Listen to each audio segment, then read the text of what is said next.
So, today we will be taking a look at the grab sensor. So, here it is.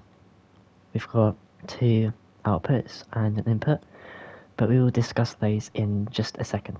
So, over here, I have made a ball, and I'm going to go into the tweak menu of the ball, and into the physical page. So, all the objects and dreams, you have a little option here called Imp Interaction, and one of those is a grab. So we're going to click on that, and then we're going to go into play mode. And then as you can see, I am grabbing onto this ball with my imp. But it doesn't really do anything on its own. And as you can see, I've set up a little structure which looks a bit like a light, and if you zoom in, you'll see that there is a light here. And we want to make this turn on. So, over here, I have a microchip. And in this microchip, I've got a keyframe which will activate the visuals for the lights. So, how do we detect when our imp is grabbing the ball? We do that with the grab sensor.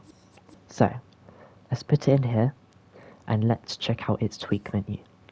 So, it's only got one page, and it's relatively simple.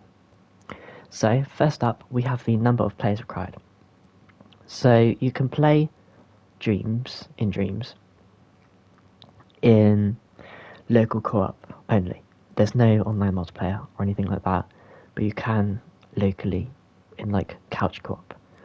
So what this does is it means that whatever number you set here, which can be between 1 to 4 or every single one, that would be all the players at the same time that are listed here would be required. So if I had it at 3, it would need 3 players to activate. If I had it at 4, 4. If you had it at 2, you'd need 2. And then at just 1, you would only need 1 player.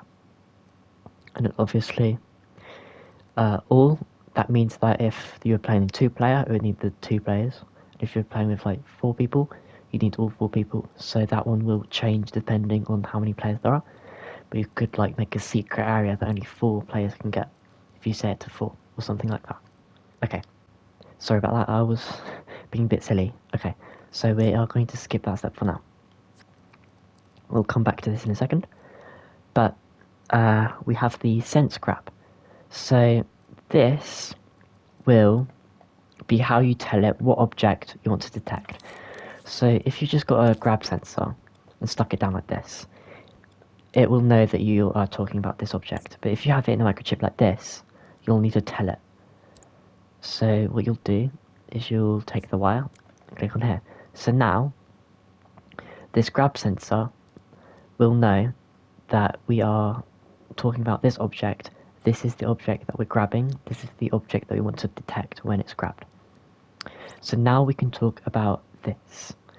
So typically, in Dreams, as you can see, I can grab this object wherever I like, from the side, from the middle, wherever I feel like it.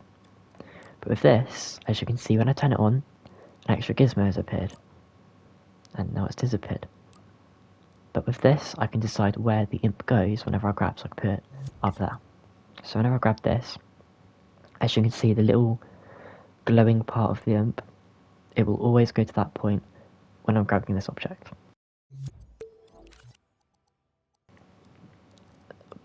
So we're just going to put that, let's put it there, maybe.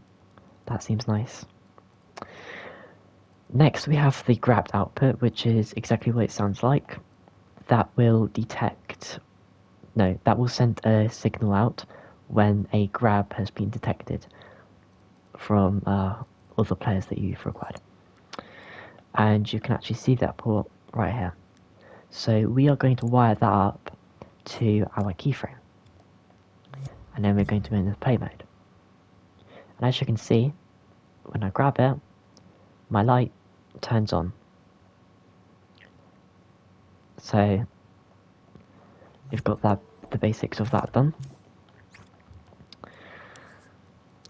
Next we have hovered, so let's just delete that wire I've made for a moment. So this is what it sounds like. Whenever your imp hovers over the object, it will send an output instead, like this. As you can see, so my tip of the imp touches the object. I'm not grabbing it, I'm just hovering over it. It turns on. And interestingly, when I grab, it turns off. So,